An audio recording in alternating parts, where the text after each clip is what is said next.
is one dimension through which we make political demands, but it's also one dimension through which we understand how the world around us is being shaped by political and economic forces.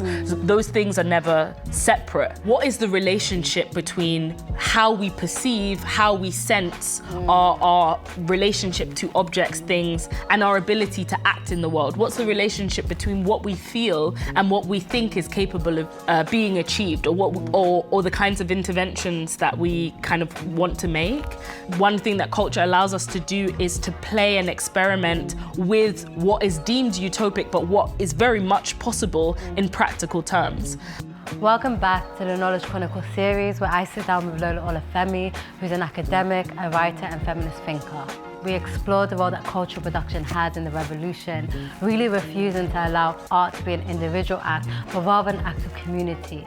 I really left this conversation feeling like we should study our revolutionary feminist activists who really paved the way of what liberation looks like, what it feels like, for and by us.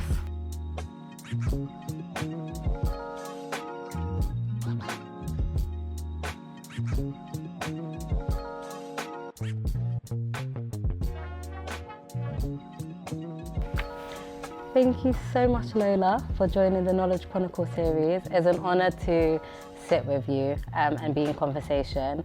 I've witnessed over the years the intentionality you've put into knowledge production, organising, and for those who haven't been blessed to see the work that you've done, could you just share a little bit about the work, who you are, and yeah?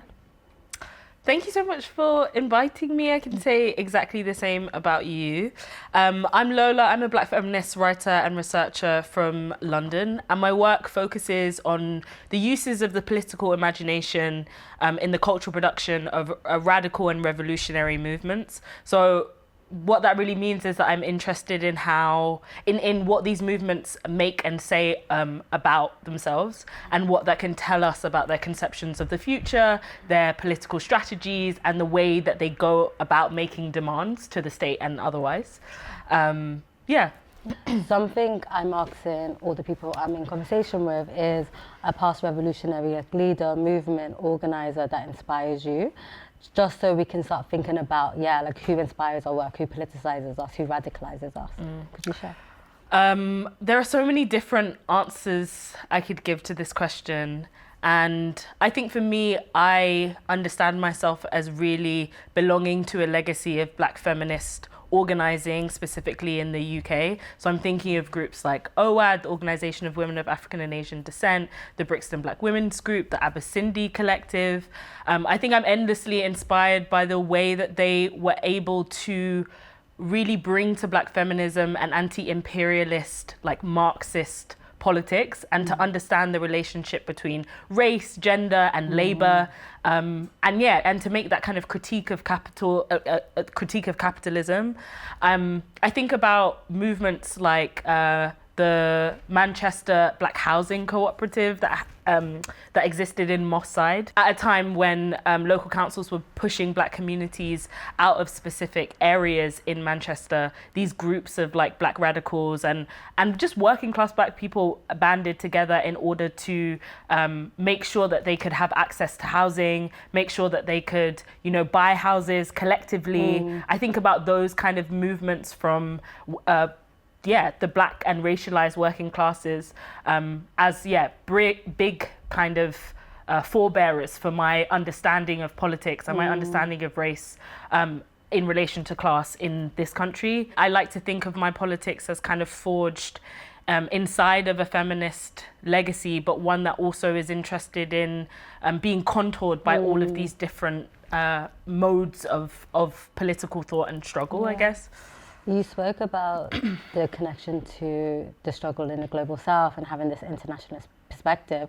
I'm always interested in people's politicization and the radicalization. So what was that moment, you growing up and connecting those dots? I think for me, it kind of began with growing up as a working class person and seeing, my peers not have access to resource, not have access to housing, being given kind of like substandard education. I had all of these questions about why that was, why my social landscape was organized in a particular way. And I realized quickly that I wasn't going to find the answers to those questions inside of my like nuclear family. And so then I began to I started to read basically. And I think for me, actually, I found feminism as a political method, as an ideology, as a way of, being and orientating oneself in the world. Through my very radical teaching that I got in my secondary school from my Marxist sociology teacher. And so that really gave me a sense of the scope of what like feminism could offer, and the kind of, I think crucially, the ways that feminism remained contested as an idea, the different strands of feminist thought, the Marxist feminist, the Black feminist, not that those two are necessarily separate, but the eco-feminist, all of these ways of being and thinking about feminist struggle. I think it really instilled in me that, disruption, kind of strife, internal discord are all parts of knowledge production. They're all parts of thinking about how we transform social landscapes together. And they're crucial. They're not anything to necessarily be scared of, which is, and what I take from the feminist movement, I think, is this sense of plurality, allowing your understanding of politics to be constantly flexible and changing depending on the situation, depending on what you need to respond to. When we speak about like feminist thought and like feminist organizing, we also are connecting this dots of like, actually our struggle is about resistance, our struggle is about not being subjugated or allowing the oppressive systems to render us disposable, right? I'm really interested in the connection between feminist thought and the cultural production, and I know that you've done a lot of work around the cultural production, connecting it to revolution, connecting it to resistance. For people who are watching who don't know a lot about cultural production, or this is the first time they're hearing about cultural production, can you share a little bit about what that means? Yeah, I think maybe it makes sense to start with what we understand culture to mean. And again, culture is a constant site of contestation. But I think I take from like Stuart Hall and Raymond Williams, these theorists, cultural scholars, about this idea that culture is always a kind of dynamic process. It's not a fixed set of activities or ideas. I think Raymond Williams says this thing of like, culture is the life of a society, a way, like the way that society expresses itself and exists in any kind of social locale. And it's expressed through arts institutions, it's expressed through ways of being, practices, modes. So I take that from him, and I take from Stuart Hall this idea that culture is this battleground of interpretive struggle. That's what he says. And so culture is one dimension through which we make political demands, but it's also one dimension through which we understand how the world around us is being shaped by political and economic forces. So those things are never separate entirely. And so my focus on culture, and I guess my focus on aesthetics, is connected to this idea that like what capitalism robs us of, as well as, like our labor, making us sell our labor for a wage, for example, but it also robs us of our sense perception, our ideas, or the imaginative capacity to believe that the world could be organized in a different way. And culture has some role in reanimating our sense that we could live differently, that life could be organized around resource rather than around scarcity, that there is an abundance of resource already existing on the earth, all of these questions. I think about that. And I also think about this thing that Amilcar Cabral says of like, culture is like, I think he says culture is something like the life of a society that's either open or closed, that's either kind of inflected by domination or not, right? Like, so I like in that formulation that he leaves space to understand that culture can be the expressive life of a people after liberation, during liberation, but it can also be a means through which any kind of dominant system or colonial power tries to suppress people's spirits. And we've seen that, historically with colonial movements. So that's kind of how I understand culture. And then when it comes to cultural production, for me, what that means is what are people in any given locale at any time making and saying about themselves? How are they producing cultural objects? How are they producing artistic objects or political objects that give us some sense of the texture of how they're living at a certain point? So for me, culture, like coming back to this idea of culture not being static, I like to treat these objects as if they have things and information in them that can tell us something about how people were thinking at a particular time, and crucially what political strategies they were employing to resist at a particular time. Yeah. That leads perfectly onto like the next question I want to ask. But before I do, you spoke about Cabal, right? And Cabal used culture as a form of resistance, especially armed resistance against the Portuguese. It was an anti-colonial struggle. We also saw it in Somalia, right? Saeed Abdul Hussein, he was a man who was a part of a revolutionary organization that used poetry as a form of resistance, right? So we've seen cultural production as a tool. So my question to you is like, how has cultural production been used as a strategy in like revolution, in resistance, globally? We can look at it in the past, present. Yeah, I think there are many ways of answering that question. I think about people involved in the Sudanese revolution using song, using traditions of oral histories to not only think about what was happening to people, but to convey messages and informations and forms of political instruction to other people. So I think of that as a kind of live form of cultural production that's perhaps not as not tangible in the same way a poster or a pamphlet is. Yeah. But I also think of cultural production having this very clear propagandistic function, right? Like we might think of like Black Panther posters. We might think of the kind of pamphlets and posters made by the Organization of Women of African and Asian Descent. They had this newsletter called Forward, where they were using, they were creating low-cost materials that not only provided their reader with a sense of what their ideological positions were, what their analysis was at any given time, but they also included reviews of books, poems, other ways of summoning a sense of resistance in other people, or a sense of the ability to critique the world around them. And so those objects like that are often kind of co-signed to political archives, and I'm interested in them as art objects, but I'm interested in also, what does their use of color, what does their use of design say about what a group wants to articulate about itself, and to think about a specific example. In my research, I looked at the series of posters that was created by the Haringey Black Action Group, which was a group of Black and South Asian queer people who came together in about 1987. They organized this rally, which was and it was called Smash the Backlash, and it was the first kind of rally to think through and with the experiences or lived political realities of queer, racialized people in the United Kingdom. And this was at a time when there was huge kind of queerphobic, homophobic legislation being passed, Section 28 passes in 98. So there amongst in local councils, there's all of this kind of consternation about teaching young people about like queerness, basically. And they created this series of posters to basically advertise the march. And this is just a very kind of local example. But these posters meant, and maybe they'll come up on the screen.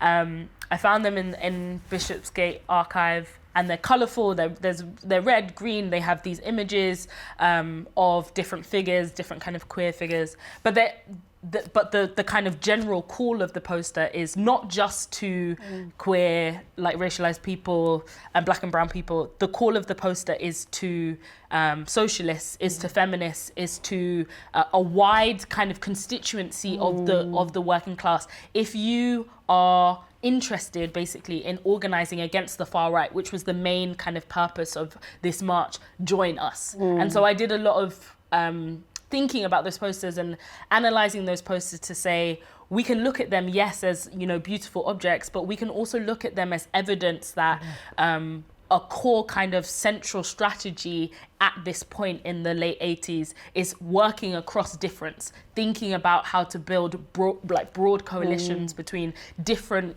groups of people that have similar aims, right?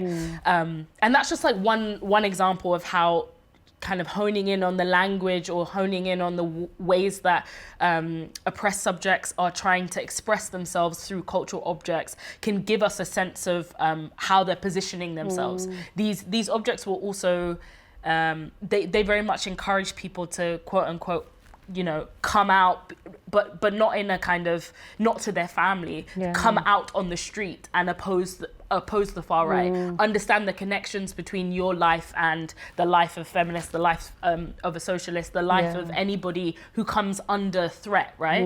And I think that's an interesting strategy that's carried, you know, across. So those are two kind of wildly different examples, but I think it gives you a sense of how I'm approaching them. Yeah, it's important, right, to analyze cultural products and like production, and also not just that, is actually analyze how they like raise the masses' consciousness, right? Yes. How they've shifted narratives, it's like propaganda work, and I think it's been really important historically for like movements and people on the ground, right, to bring people in, to build communities. But the flip side is like, how has like capitalism taken cultural production, right? Like how has capitalism essentially appropriated cultural production to like use it as a propaganda for the system, right? For imperialism and capitalism. Like, have you seen that? Yeah, I think my interest in culture and my interest in the imagination often is mistaken for this idea that, like, you know, art in and of itself is like a radical kind of, you know, proposition, or that, you know, the work of culture is automatically the work of politics. And I don't think that that's true. So to come back to this question of, I think of it less as co-optation, and I think about it more as what are the roots of, where does the creation of this cultural production take place? And what is the purpose of the creation of this cultural production? That for me always determines how and who it reaches, whether it raises consciousness or suppresses it. And very simply, the difference between a poster that is created with the intention of bringing others into a political struggle versus a piece of art that circulates inside of a kind of speculative financial market. Those two things have very different trajectories, and they can't be treated the same inside of our cultural analysis. And so, like, the question of how, you know, capitalism is always going to try and seep in and steal and modify and kind of rob objects of the integrity of their political message, right? And this is why my primary interest is in understanding cultural objects as they emerge specifically from political movements, rather than always like necessarily treating you know, visual images, films, forms of artistic production as in and of themselves evidence of political commitment. That there's a kind of tension there. So yeah, the question of co-optation, I think, is an interesting one. Yeah. We spoke about cultural production through a historical lens, and I want to situate cultural production to where we're at now with the political climate. Could you talk about that a little bit? I think what we're seeing now, especially in the UK, but also globally, is this kind of lurch of fascism, right? Like, and it's not really, I think we've moved past this idea of, you know, fascism being round the corner. It is actually a move towards openly fascistic kind of governance, basically. So I'm thinking with Alberto Toscano in his book Late Fascism, where he's kind of steering us away from this idea of using historical analogies of fascism to understand present kind of fascistic movements, because he says they're not, you know, recruiting inter alia people into kind of military formations as they once did in you know, the global north. They are like kind of formed of these, like what he calls like gelatinous publics that are operating in the field of like disaffection. And I think basically for me what that means is like, I take from that culture plays a huge role in the far right's domination of the public imaginary. And we see that with even the creation of this idea of the quote unquote culture war, right? Like all of these issues through which the far right funnels a sense of alienation into large sections of the working class, into the general public sphere. So when we're talking about the role of cultural production in resistance, right? Like our job as people who are interested in liberated forms of social organization is not only to provide an alternative and a counter kind of social cultural vision, but it is to understand the relationship between the economic forces that are shaping that disaffection and that alienation, and what we can do on a cultural and what we express and make about ourselves and our lives, right? Like, I think our cultural resistance won't have any purchase if it isn't also cognizant of the economic base through which it exists, right? So we have to use culture in the process of trying to meet human need. Like, we're also in this age of neoliberalism in the United Kingdom, in a place where huge swaths of the population have been abandoned by the state in terms of this question of meeting, you know, basic human needs, and the means of people being incarcerated, the means of carcerality increases as austerity increases. So we have this cultural environment or affective environment where people are feeling disconnected, alienated, they're experiencing poverty, extreme resource scarcity, and that shapes their sense of possibility, which is then expressed through the things that they make and say, which is why so much of the cultural production that the right produces is based in suspicion, paranoia, is based in this idea of resource scarcity. So then the question for us in terms of our cultural production is not to cede ground to the lack of imagination that exists on the plane of disaffection that they're operating in. There is a tendency to think, as urgency and as the urgency of the moment kind of increases, that the means to win is the only thing that we should do. And that often looks like a kind of movement back towards a parliamentary politics and a kind of a thinning off of, you know, an enforced pragmatism. You know, be serious, we can't promise this, we can't say open the border, we can't say XYZ. And I think one thing that culture allows us to do is to play and experiment with what is deemed utopic, but what is very much possible in practical terms. Yeah, no, it's important, especially when so much of capitalism tells us to be reactive, to fall into this trap of urgency. So you spoke about imagination, right? And the role of imagination and reimagination in acts of resistance, and also the connection to cultural production. Could you talk a little bit about like cultural production and the process of reimagination?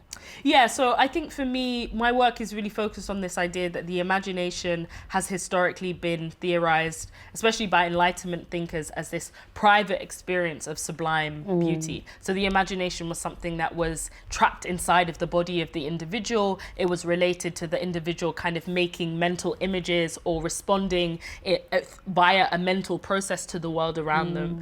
And I'm interested in what it means for us as people on the left to I love that. We start laughing. I'm just saying, no, you should keep going. Sorry, I'm interested. I just love you. I said, clock it. I'm interested in what it means for us to understand and begin to theorize the imagination as something that is collective and relational, and something that powers the engine of resistant forms of radical and resistant activity.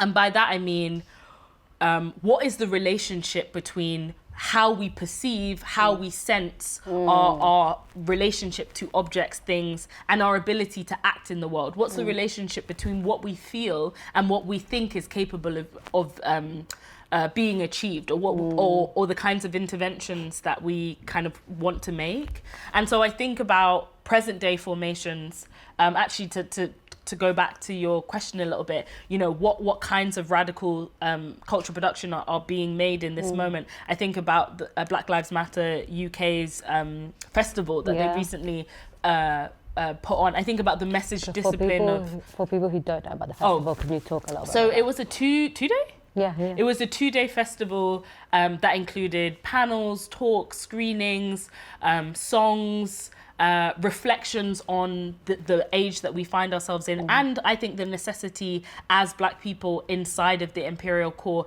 to begin to think globally and transnationally about this question of solidarity and this question of resistance. And what I really loved about that in terms of how it foregrounded culture as a key site in doing that was that it continued the legacy of the groups that I had mentioned before in their transnational connections. Like if we're thinking about Black feminist formations, they were intimately connected to like the ZANU PF Women's League, and SWAPO, and like all of these other anti-colonial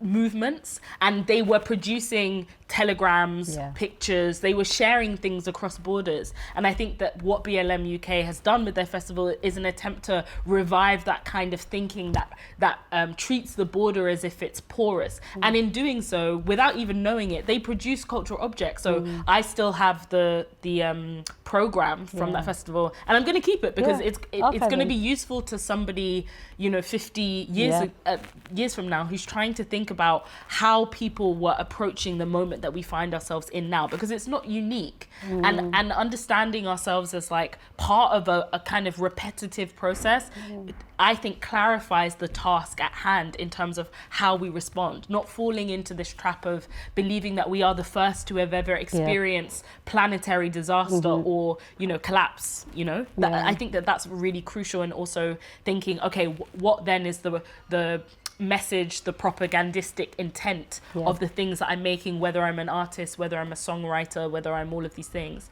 And we're seeing, you know, maybe we're seeing it in kind of areas that aren't necessarily like grassroots political organizing orientated, like the return of conscious rap, like this idea of people returning to like especially, you know, since the genocide, you know, began in Gaza, there has been, I think, in the art world, for example, a very clear break in terms of people's critique of what the institution can offer them, what it can't, or people's turning their back on artistic institutions and understanding their limitations as vehicles for political demand making. And that I think has freed up a space to understand that these institutions are things that were made and can be unmade. That the workers inside them are the power and the engine for them. So when I'm also thinking about cultural production, I'm thinking about the movements of cultural workers and working class people situated inside of these institutions who are making demands, who are not kind of placing the institution as this, like, you know, phantom antagonist, who are thinking, okay, strategically, how do we reorder, refunnel resource? How do we leave the institution when necessary? How do we revive kind of DIY ways of working, etc., which has always been the case for oppressed people. I'm really glad that you brought up the importance of understanding your role in the revolution and understanding your role in like resisting capitalism and imperialism, especially when so much capitalism tells us is our roles as individuals rather than collectives. You played a really important role in 2020 in shifting the narrative when you wrote Feminist Interrupted. Could you talk a little bit about that journey of like writing Feminist Interrupted and also why you wrote it? I think in terms of writing Feminism Interrupted, I think of that book as an appeal to young people to bypass the kind of liberal feminism that you're kind of fed at a young age when you become interested in the feminist tradition. So rather than really proposing any new ideas in that book, I wanted to add to a legacy of critique of liberalism and the ways that neoliberalism in particular has deformed in this country our sense of like feminist possibility. And so I wanted to give people a sense of the history of Black feminism in this country, which is often kind of, suppressed, and the radical, Marxist positions that were being put forward by those movements. I wanted to then also comment on how I understood radical feminist traditions in the UK at present, how they were operating. So their critique of the state, their kind of gathering around artistic practice, their gatherings around anti-deportation, how they're thinking about food, how they're thinking about abortion, how they're thinking about gendered Islamophobia. I wanted to really knit together this sense that, and how they were thinking about sex work, for example, as well. I wanted to knit together that there was a schema that didn't give in to this idea that, the third or fourth wave of feminism was somehow confused, somehow entirely captured online, that there was a grassroots materialist feminist tradition that was intimately connected to those traditions amongst socialists, amongst Black feminists in this country from the 60s to the 80s, that was being reborn in a different political terrain. And I think that the what's crucial to understand, and maybe why the book has resonated with people, is that the ways that feminist movements are operating have been entirely shaped by almost 15 years of austerity, right? And also a complete transformation, the introduction of neoliberalism into the way that we live in the last 20 years have completely transformed relationships to resource, and our sense of, being able to access basic things like education, housing, healthcare, etc. All of these things that crumble around us, that increase our sense of precarity as political subjects, also have an impact on how we understand then the radical traditions to which we belong, right? So I wanted to articulate all of that kind of knotty stuff, and I wanted to arm, a younger generation maybe with this sense that you didn't have to go through, getting to the top and the boardroom, and because that was, at the time I was writing it, we had just come off of the back of feminism's introduction to the mainstream. You were talking about co-optation earlier, but it's something far more insidious than co-optation. I think it was, being hijacked actually by the forces of reaction, which have something to do with how, the position that we find ourselves in right now also. So that's how I was thinking about what feminism kind of meant to me. One of the questions that I've asked people I've been in conversation with for the Knowledge Chronicles series is, what is one revolutionary movement, organisation, or revolutionary leader that has inspired you and radicalised you? I think, this is such a brilliant question. And I think of myself as very embedded and kind of born from a legacy of Black feminist organising in the UK. So I think of groups like the Organisation of Women of African and Asian Descent, the Brixton Black Women's Group, the Abyssindi Collective. I think of women like Kath Locke and Olive Morris, Sylvia Rike. And the reason why I situate myself in that legacy in particular is because I'm endlessly moved and affirmed by their ability to make the connection between race, gender, and class or capitalism, and their ability to really understand that the Black woman's position inside of the global proletariat, inside of the kind of labor that she undertook, could tell them and can tell us something about how capitalism functions, how labor is stratified, and who experiences forms of exploitation, right? And what exploitation is actually happening and how it's shaping the lives of racialized people. I think also another kind of core element of that political tradition, and why I attach myself to that political tradition as a kind of Marxist, is their anti-imperialism and their continued commitment to anti-colonial revolt and anti-colonial struggle that's happening on the African continent at the time, and their communication with the Women's League of the ZANU-PF and the SWAPO Women's League, but also their connections even to anti-colonial struggle happening in Ireland.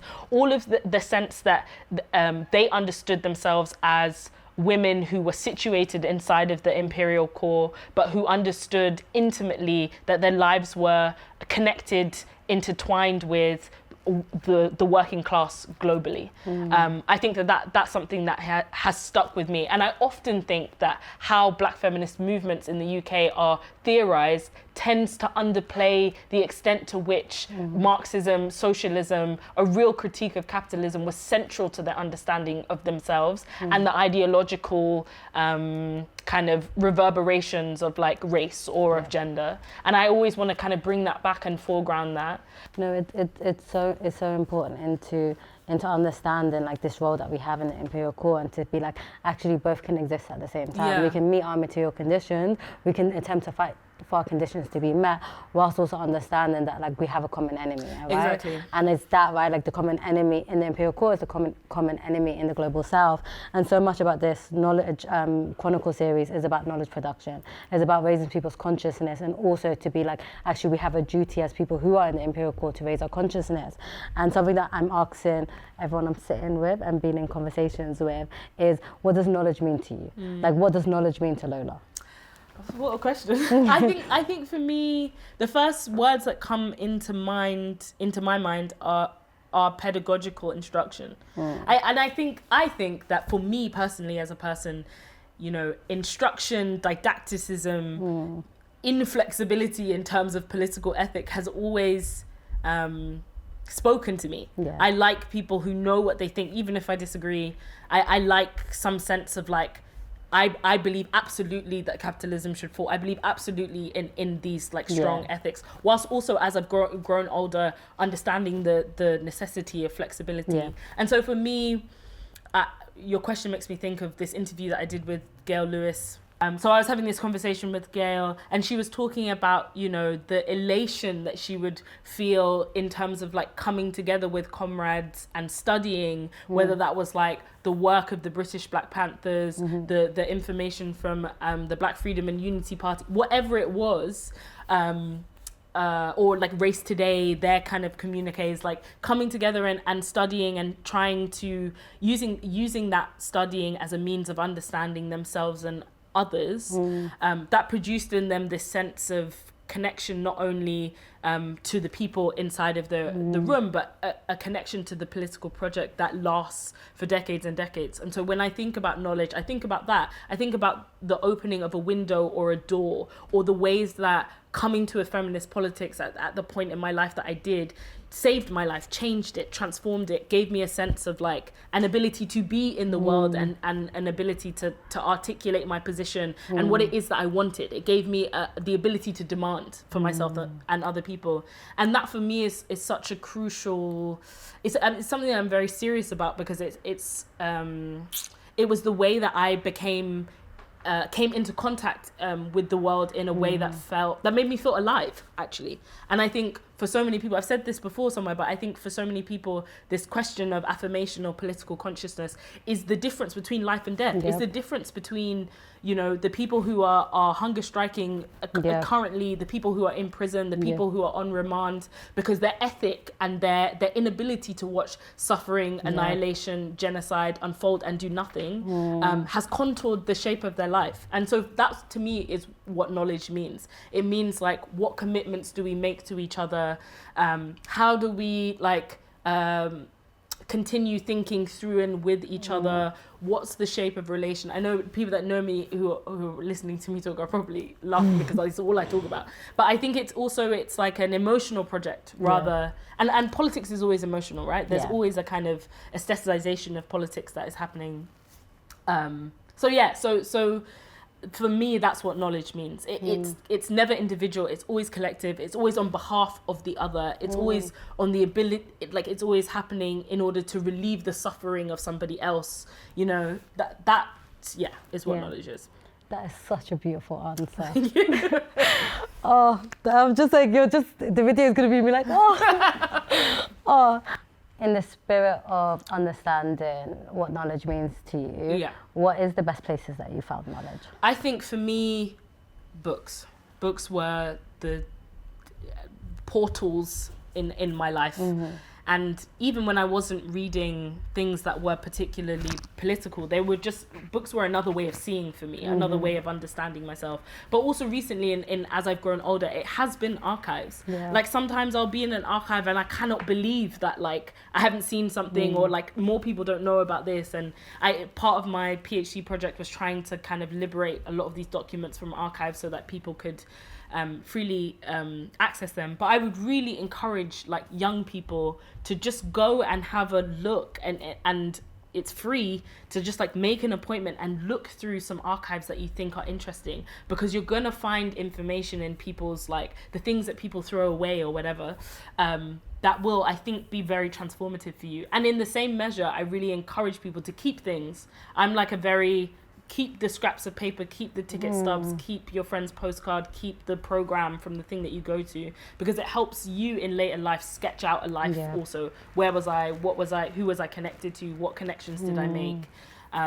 So yeah, I think those are the two places that I've found knowledge. And I will also say, having worked at the Feminist Library for a long time now, this place has been a constant source of surprise for me, whether it's like taking a book of like a second wave feminist off the shelf and like, you know, being really moved by the demand making that's happening there, even if I agree or disagree. It's nice to be surrounded by a history of radical thinkers, and it's nice to then be able to locate yourself inside of that legacy.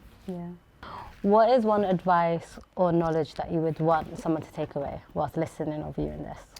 I want people to take away this idea that it's okay if ideas or theories are not immediately comprehensible to you. I think one thing that has helped me as a reader and as a thinker, I guess, and as a writer, is reading something and being honest to say, I don't understand what's happening here. But doing the hard work of trying to commune with the text, meaning, okay, if I don't understand it conceptually, is there something about the style that's speaking to me? Or can I look up these concepts? What else can I read that helps me to make a connection between this idea and this idea? And I'm also I'm a big proponent of rereading things at different forms in your life and at different times in your life. I remember when I was like building my own political consciousness, you know, we would do groups, reading groups in university, and we would read like Audre Lorde, and that at the time was just, you know, transformative, amazing to me. And now I reread her and I take different things and I pick things up and I put them down.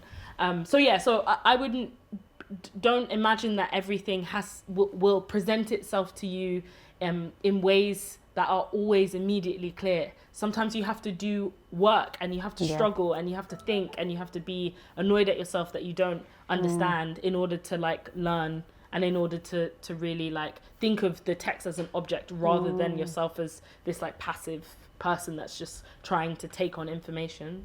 And I would say, you know, for young feminists, a critique of capitalism is crucial in understanding seriously how we get out of the conjuncture that we're in, because it shapes everything from the family to labor to your interpersonal relationships to the kinds of work that you see people doing. All of these things are shaped by the flow of money and that relationship between the superstructure and the base. So you must become acquainted with that, and that if you're trying to think about a problem, if you're trying to think about, for example, the problem of sexual violence, or you're trying to think of something that feels abstract, something like incels, for example, or even the basic misogyny that you're experiencing on a day-to-day level, you have to connect it to capitalism.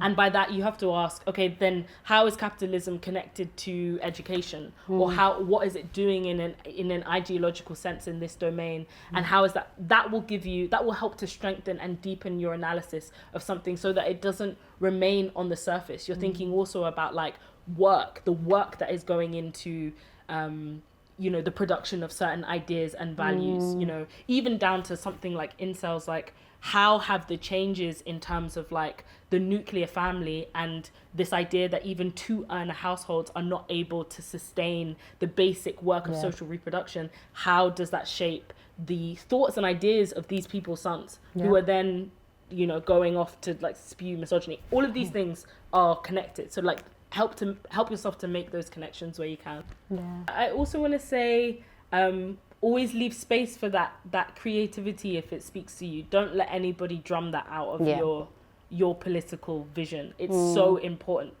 to remaining, like, keeping your attachment to being alive. So don't let anybody tell you that it's frivolous or that it's not connected to the hard work of organizing. Like, defeat that binary, you know, between this like dry economic determinism and creativity. Both are crucial to the production of life and the self. Yeah. Thank you so much, especially at a time where we have to engage in a struggle and where capitalism is fundamentally killing us spiritually, mentally and physically. I've been in awe with the work that you've done for many, many, many, many years, and the way you've sharpened your politics in a time where we need political clarity. I hope people who are listening and viewing not just listens, but also understands that it is duty for us to organise in ways that liberates us all in the empirical and also in the global south. Thank you so much, Lola. Yeah, I'm always in awe of all of the work that you've done. Thank you so much for having me, and it's a real honour to be part of this series, so thank you. Thank you.